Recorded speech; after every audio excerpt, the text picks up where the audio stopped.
नमस्कार, जय Hind. All exam guide गुरु के यूट्यूब चैनल पर मैं सुजीत पांडे आप सभी का बहुत बहुत स्वागत करता हूं।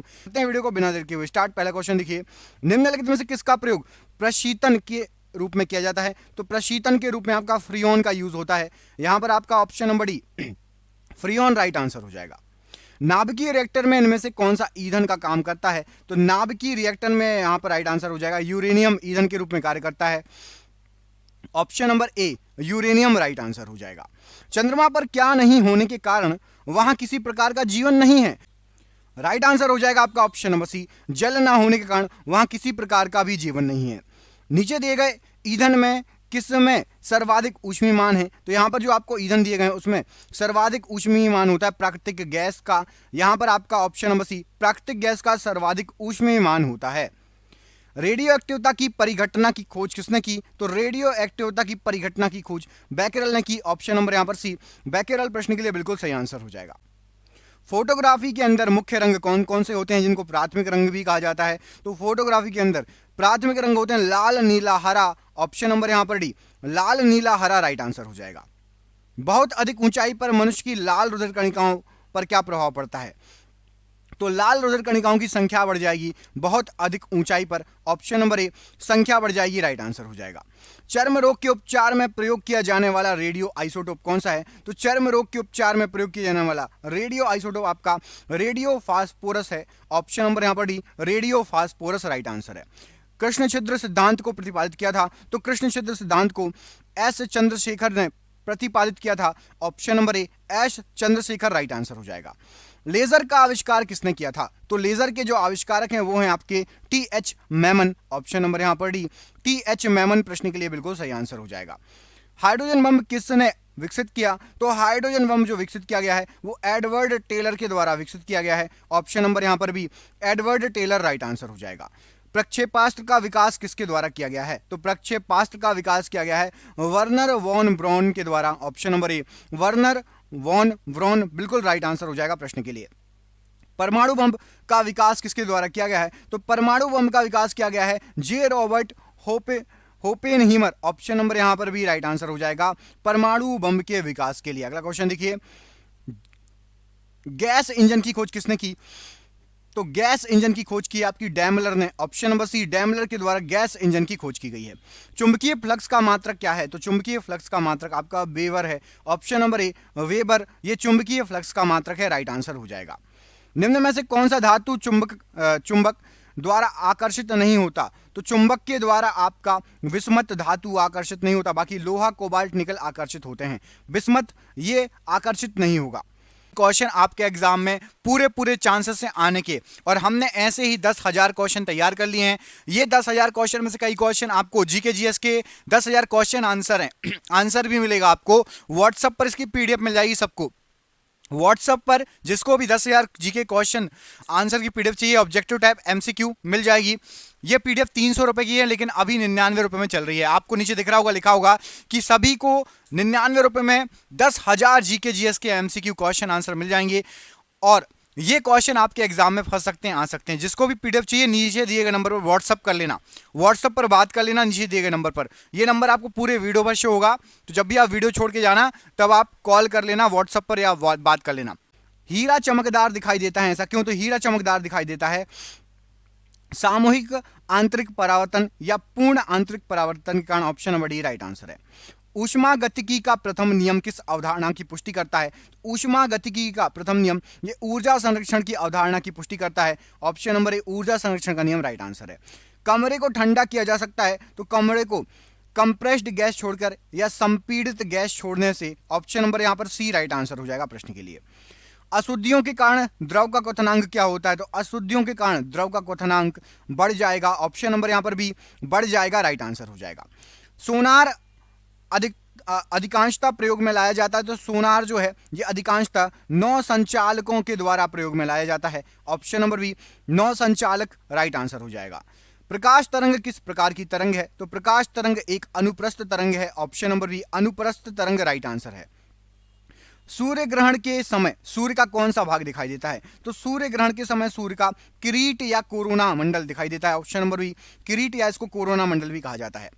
माध्यम के तापमान में वृद्धि के साथ प्रकाश की गति पर क्या प्रभाव पड़ेगा? तो माध्यम के तापमान में वृद्धि के साथ प्रकाश की गति वैसी ही रहेगी, ऑप्शन नंबर सी वैसी ही रहेगी, राइट आंसर हो जाएगा। प्रकाश का वेग अधिकतम होता है, तो प्रकाश का वेग अधिकतम होगा आपका निर्वात में, ऑप्शन नंबर डी निर्वात में प्रकाश का वेग अधिकतम होगा। प्रकाश का वेग सर्वप्रथम किसने ज्ञात किया था? तो प्रकाश के वेग को सबसे पहले रोमर ने ज्ञात किया था, सन था 1676, option number C Roemer right answer हो जाएगा प्रश्न के लिए। किस गुणधर्म के कारण पानी से भरे बर्तन में डुबोई गई छड़ मुड़ी हुई प्रतीत होती है? तो अपवर्तन के कारण पानी में डुबोई हुई छड़ थोड़ी सी मुड़ी हुई प्रतीत होती है, option number C right answer है। मृग तृष्णा बनने का कारण क्या है? तो मृग तृष्णा बनने का कारण है पूर्ण आंतरिक परावर्तन, ऑप्शन नंबर ए पूर्ण आंतरिक परावर्तन राइट आंसर है। आकाश का रंग नीला प्रतीत होता है, तो आकाश का रंग नीला प्रकीर्णन के कारण प्रतीत होता है, यहां पर ऑप्शन नंबर बी प्रकीर्णन के कारण राइट आंसर हो जाएगा। वायुमंडल में प्रकाश के विसरण का कारण क्या है? तो वायुमंडल के अंदर प्रकाश के विसरण का कारण है आपका धूल कण, ऑप्शन नंबर यहां पर डी धूल कण राइट आंसर हो जाएगा। निम्न तापी इंजनों का अनुप्रयोग होता है, तो निम्न तापी इंजनों का अनुप्रयोग रॉकेट प्रौद्योगिकी में होता है, ऑप्शन नंबर सी रॉकेट प्रौद्योगिकी प्रश्न के लिए बिल्कुल सही आंसर हो जाएगा। किसी द्रव का वाष्पीकरण होने से उसका तापमान पर क्या प्रभाव पड़ेगा? तो तापमान घट जाएगा यदि कोई द्रव वाष्पीकरण होगा, तापमान कम हो जाएगा, ऑप्शन नंबर यहां पर डी राइट आंसर हो जाएगा प्रश्न के लिए। वह ताप जिस पर बर्फ पानी और वाष्प संतुलन में रहता है कहा जाता है, तो बर्फ पानी और वाष्प संतुलन में रहता है उस ताप को कहा जाता है आपका त्रिक बिंदु, ऑप्शन नंबर यहां पर भी त्रिक बिंदु प्रश्न के लिए बिल्कुल सही आंसर हो जाएगा। अगला क्वेश्चन देखिए, चावल को पकाने में कहां अधिक समय लगेगा? चावल यदि आप बनाएंगे तो किस जगह अधिक समय लगेगा? तो यहां पर राइट आंसर हो जाएगा यदि आप पहाड़ों पर या फिर माउंट एवरेस्ट सबसे ऊंचा पहाड़ है, पहाड़ों पर बनाएंगे, माउंट एवरेस्ट पर बनाएंगे, देखो शिमला में भी पहाड़ है ऐसे, तो समुद्र तट समुद्र तो सब जितने अधिक ऊंचाई पर बनाएंगे चावल वहां पर आपको अधिक समय लगेगा, क्योंकि प्रेशर कम होते जाता है, आपको पता है। इनमें से जब जल को ऊंचाई से गिराया जाएगा, मान चलो एक नॉर्मल जल है, आप पानी जितना ठंडा है आप उसको लेंगे, ऊंचाई से गिराएंगे तो तापमान पर क्या प्रभाव पड़ेगा? तो तापमान आपका बढ़ जाएगा, ऑप्शन नंबर बी तापमान बढ़ जाएगा यदि आप जल को ऊंचाई से गिराएंगे, ऑप्शन नंबर बी यहां पर राइट आंसर हो जाएगा प्रश्न के लिए। इनमें से कौन ऊष्मा का मात्रक नहीं है? आपको यहां पर ऑप्शन दिए गए हैं, इनमें से कौन सा ऊष्मा का मात्रक नहीं है? मात्रक नहीं है पूछा गया है, तो आपका देखो ऊष्मा की बात हो रही है तो डिग्री सेल्सियस ऊष्मा का मात्रक नहीं है, ये तापमान का मात्रक है। कैलोरी जूल और किलो कैलोरी ऊष्मा का मात्रक है, डिग्री सेल्सियस ये तापमान का मात्रक है। वस्तु को गर्म करने पर उसके अणुओं में क्या प्रभाव पड़ेगा? तो वस्तु को यदि किसी भी गर्म करेंगे तो अणुओं की चाल बढ़ जाएगी, ऑप्शन नंबर ए अणुओं की चाल बढ़ जाएगी, राइट आंसर है। निम्नलिखित में से किसकी इकाई न्यूटन मीटर नहीं है? न्यूटन मीटर नहीं है पूछा गया है, तो राइट आंसर हो जाएगा बल की इकाई न्यूटन मीटर नहीं है, बाकी ऊर्जा कार्य और गतिज ऊर्जा की इकाई है, बल की इकाई न्यूटन मीटर नहीं है। बल की इकाई क्या है? कमेंट बॉक्स में कमेंट करके बताइए, बल की इकाई क्या होती है, कमेंट करके बताइए। फोर्स बल की इकाई क्या होगी? वह एक लिफ्ट में किसी व्यक्ति का प्रत्यक्ष भार वास्तविक भार से कम होता है। जब लिफ्ट कहां पर जा रही हो तो एक व्यक्ति का भार कम लगेगा यदि लिफ्ट त्वरण के साथ स्पीड में नीचे आएगी, तो भार कम लगेगा, आप ऊपर जाके चिपक जाओगे। यदि बिल्कुल स्पीड से लिफ्ट को छोड़ दिया जाए ना फ्रीली, तो आप लिफ्ट के ऊपर चिपक जाओगे, ऊपर की तरफ, कम हो जाएगा भार। वॉशिंग मशीन का कार्य सिद्धांत क्या है? तो वॉशिंग मशीन का कार्य सिद्धांत है आपका अपकेंद्रण, ऑप्शन नंबर सी अपकेंद्रण राइट आंसर हो जाएगा। पानी से निकलने पर शेविंग ब्रश के बाल आपस में चिपक जाते हैं, इसका कारण क्या है? तो शेविंग ब्रश के बाल आपस में चिपक जाते हैं पृष्ठ तनाव, सरफेस टेंशन के कारण, ऑप्शन नंबर बी पृष्ठ तनाव राइट आंसर हो जाएगा।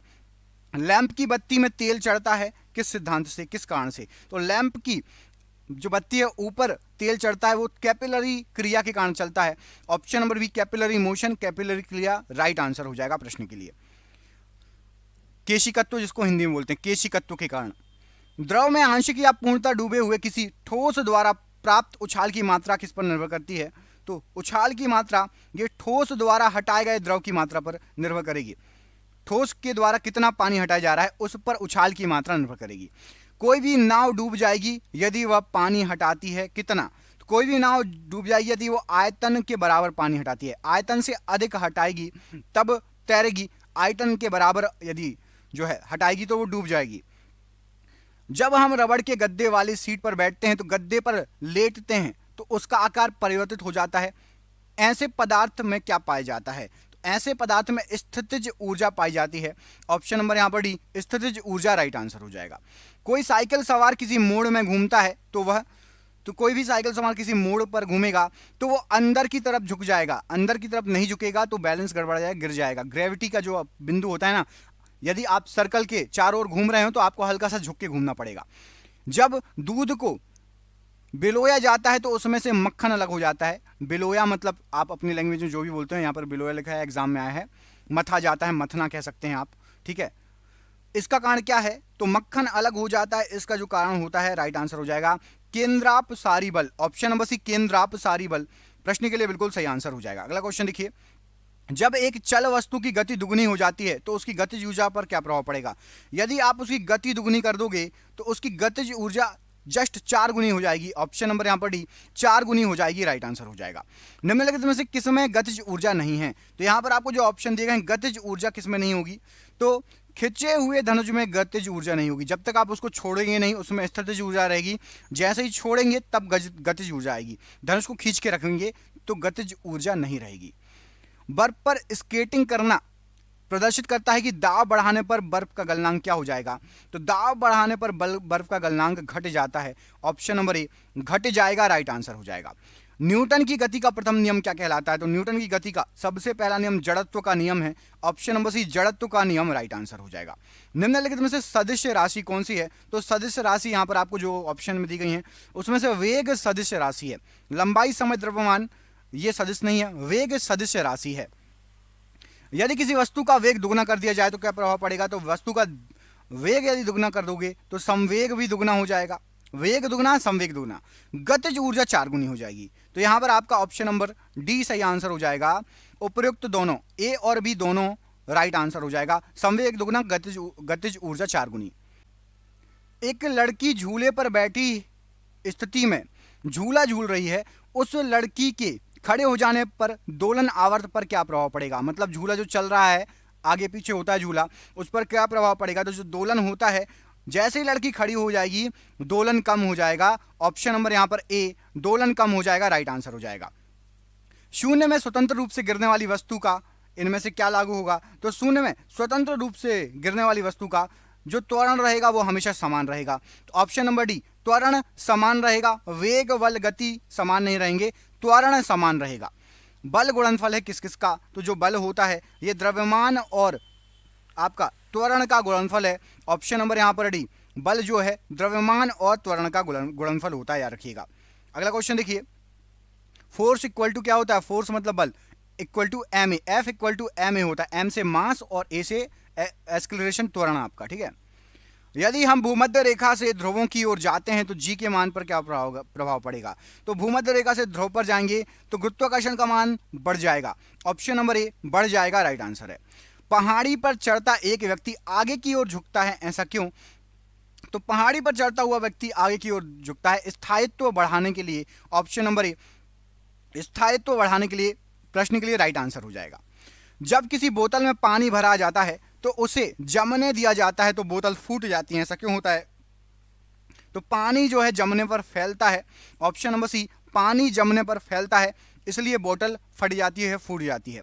एक बीकर में पानी पर बर्फ तैर रही है, जब बर्फ पूर्णतः पिघल जाएगी तो बीकर के पानी के तल पर क्या प्रभाव पड़ेगा? तो बीकर का पानी का तल उतना ही रहेगा। ऑप्शन नंबर डी, उतना ही रहेगा पानी का तल। एक नदी में चलता हुआ जहाज समुद्र में आता है, तब जहाज के स्तर पर क्या प्रभाव पड़ेगा? कोई जहाज नदी में चल रहा है और वो समुद्र में जैसे ही उतरेगा तो वो थोड़ा ऊपर उड़ जाएगा। ऑप्शन नंबर यहाँ पर सी, थोड़ा ऊपर उड़ जाएगा, प्रश्न के लिए राइट आंसर हो जाएगा। साइक्लोट्रॉन किसको त्वरित करने के लिए प्रयुक्त किया जाता है? तो साइक्लोट्रॉन जो रहता है ये प्रोटॉन को त्वरित करने के लिए प्रयोग किया जाता है। Option number C, proton, right answer हो जाएगा प्रश्न के लिए। निम्नलिखित में से कौन सा यंत्र प्रत्यावर्ती धारा को एक दिश धारा में परिवर्तित करता है? तो प्रत्यावर्ती धारा को मतलब एसी को डीसी में कन्वर्ट करता है आपका अल्टरनेटर। ऑप्शन नंबर यहाँ पर ए, अल्टरनेटर, प्रश्न के लिए बिल्कुल सही आंसर हो जाएगा। वह उपकरण कौन सा है जिससे समुद्र की गहराई को मापने के लिए ध्वनि तरंग का प्रयोग किया जाता है? तो समुद्र की गहराई को मापने के लिए ध्वनि तरंग, सोनार। ऑप्शन नंबर यहाँ पर ए, सोनार, राइट आंसर हो जाएगा। अच्छा, कमेंट करके बताइए अल्टीमीटर का यूज क्यों होता है? ऑप्शन नंबर बी में आपको अल्टीमीटर लिखा हुआ है। अल्टीमीटर का यूज किस लिए करते हैं? कमेंट बॉक्स में कमेंट करके बताइए। एक जूल में कितने कैलोरी होती है? ये क्वेश्चन तो रट लेना आंख बंद करके, ये इतनी बार पूछा गया है कि बता भी नहीं सकते। 0.24 कैलोरी, 1 जूल में 0.24 कैलोरी होती है। ये क्वेश्चन कई बार आया हुआ है। गुरुत्वाकर्षण नियमों के आविष्कारक किसे माना जाता है? तो गुरुत्वाकर्षण नियमों के आविष्कारक न्यूटन को माना जाता है। Option number A Newton right answer है। टेलीस्कोप का आविष्कार किसने किया था? तो टेलीस्कोप के आविष्कारक हैं Galileo. Option number C Galileo प्रश्न के लिए बिल्कुल सही आंसर हो जाएगा। टेलीविजन का आविष्कार इनमें से किसने किया था? तो टेलीविजन के आविष्कारक J.L. Baird. Option number John Logie Baird इनका पूरा नाम है। ऑप्शन नंबर ए राइट आंसर है। माइक्रोफोन का आविष्कार इनमें से किसने किया? तो माइक्रोफोन के आविष्कारक हैं आपके Graham Bell. Option number C Graham Bell right answer है। एक्स किरणें किसको पार नहीं कर सकती? जो एक्स किरणें हैं ये अस्थि को पार नहीं कर सकती, हड्डी को, अस्थि को पार नहीं कर सकती। ऑप्शन नंबर यहां पर बी राइट आंसर है। सिलिकॉन इनमें से क्या है? तो जो सिलिकॉन है ये एक सेमीकंडक्टर कहलाता है। यहां पर आपका option number C semiconductor right answer है। ट्रांजिस्टर के संविर्चन में किस धातु का प्रयोग होता है? तो ट्रांजिस्टर के संविर्चन में राइट आंसर हो जाएगा सिलिकॉन का प्रयोग होता है। Option number A silicon right answer हो जाएगा। कोलिज नलिका का प्रयोग क्या उत्पन्न करने के लिए किया जाता है? तो कोलिज नलिका का प्रयोग एक्स किरणों को उत्पन्न करने के लिए किया जाता है। ऑप्शन नंबर सी एक्स किरण राइट आंसर है।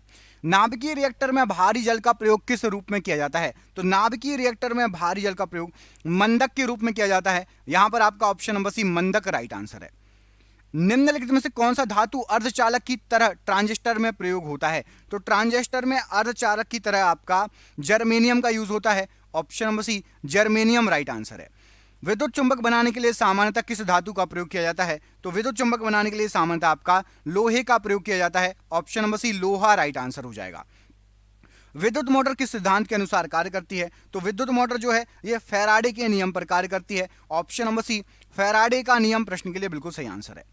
चुंबकीय सुई किस तरफ संकेत करती है? तो चुंबकीय सुई ये इसकी जो सुई की नोक होती है वो उत्तर की तरफ संकेत करेगी। ऑप्शन नंबर ए उत्तर प्रश्न के लिए बिल्कुल सही आंसर है। पॉजिट्रॉन की खोज किसने की? तो पॉजिट्रॉन के खोज करता है आपके एंडरसन। तो ऑप्शन नंबर बी एंडरसन प्रश्न के लिए बिल्कुल सही आंसर है, पॉजिट्रॉन की खोज करता। रडार का आविष्कार किसने किया? तो रडार का आविष्कारक हैं Robert Watson. Option number B Robert Watson ये रडार के आविष्कारक हैं, राइट आंसर हो जाएगा। भौतिकी में चतुर्थ आयाम का परिचय किसने दिया? तो भौतिकी के अंदर चतुर्थ आयाम का परिचय आइंस्टाइन ने दिया था। ऑप्शन नंबर यहां पर सी आइंस्टाइन प्रश्न के लिए बिल्कुल सही आंसर हो जाएगा। चुंबकीय क्षेत्र का मात्रक क्या होता है? तो चुंबकीय क्षेत्र का मात्रक आपका गॉस है। ऑप्शन नंबर सी गॉस ये चुंबकीय क्षेत्र का मात्रक है। स्थायी चुंबक बनाए जाते हैं, तो स्थायी चुंबक ये बनाए जाते हैं इस्पात के। ऑप्शन नंबर यहां पर बी इस्पात के स्थायी चुंबक बनाए जाते हैं। प्रत्यावर्ती धारा को दुष्ट धारा में परिवर्तित करने वाली युक्ति को क्या कहा जाता है? तो प्रत्यावर्ती धारा को दुष्ट धारा में बदलता है रेक्टिफायर। एसी को डीसी में रेक्टिफायर। ऑप्शन नंबर यहां पर ए रेक्टिफायर राइट आंसर है। एकीकृत परिपथ में प्रयुक्त अर्धचालक चिप निम्नलिखित में से किससे बनी होती है? तो अर्धचालक चिप आपकी जो बनी होती है वो सिलिकॉन से बनती है। ऑप्शन नंबर यहां पर ए सिलिकॉन राइट आंसर हो जाएगा। विद्युत ऊर्जा को यांत्रिक ऊर्जा में बदलने की युक्ति क्या है? तो विद्युत ऊर्जा को यांत्रिक ऊर्जा में विद्युत मोटर के द्वारा बदला जाता है। ऑप्शन नंबर यहां पर भी विद्युत को यांत्रिक में विद्युत मोटर बदलती है। विद्युत उत्पन्न करने के लिए कौन सी धातु का उपयोग किया जाता है? तो विद्युत को उत्पन्न करने के लिए यहां पर आपको जो दिए गए उसमें से यूरेनियम का यूज किया जाएगा। ऑप्शन नंबर बी यूरेनियम प्रश्न के लिए राइट आंसर है। तड़ित चालक का आविष्कारक कौन था? तो तड़ित चालक के आविष्कारक थे बेंजामिन फ्रैंकलिन। इनके ऊपर मूवी बनी है। ऑप्शन नंबर यहां पर बी राइट आंसर है। शुष्क सेल क्या है? तो शुष्क सेल आपका एक प्राथमिक सेल है। ऑप्शन नंबर ए शुष्क सेल प्राथमिक सेल है। अतिचालक का लक्षण है, तो अतिचालक का लक्षण उच्च पारगम्यता। ऑप्शन नंबर ए उच्च पारगम्यता ये अतिचालक का लक्षण है। और ये आज का आपका आखिरी क्वेश्चन, नहीं अभी 2 क्वेश्चन और हैं। वस्तुओं का आवेशन किसके स्थानांतरण के फलस्वरूप होता है? तो वस्तुओं का आवेशन इलेक्ट्रॉन जो इधर से उधर जाते हैं उसके फलस्वरूप होता है। ऑप्शन नंबर सी ये रहा आपका आज का आखिरी क्वेश्चन। और इसके बाद एक सरप्राइज क्वेश्चन बचा है। ठीक है, एक प्रिज्म से गुजरने पर जो प्रकाश सबसे अधिक अपरिवर्तित रहेगा वो कौन सा है? सबसे अधिक अपरिवर्तित रहेगा, सबसे अधिक अपरिवर्तित रहेगा आपका बैगनी, मतलब ज्यादा इसका परावर्तन नहीं होगा। और आपके लिए सरप्राइज क्वेश्चन है, तरणताल मतलब स्विमिंग पूल की वास्तविक गहराई से कम गहरा दिखाई देता है, इसका कारण क्या है? स्विमिंग पूल को आप देखेंगे बहुत ज्यादा गहरा रहता है लेकिन आपको ऊपर से कम गहरा दिखाई देगा, इसका कारण क्या है? कमेंट करके बताइए। मैं आपको 2 ऑप्शन दे रहा हूं, एक है आपका ऑप्शन नंबर बी और ऑप्शन नंबर सी। व्यतिकरण और अपवर्तन में से कोई एक सही है। कमेंट बॉक्स में कमेंट करके आंसर बताइए। हम मिलेंगे आपसे अगले वीडियो में। अपना ख्याल रखिए। आप सभी का बहुत बहुत धन्यवाद दोस्तों। आपका दिन शुभ हो। बहुत बहुत धन्यवाद।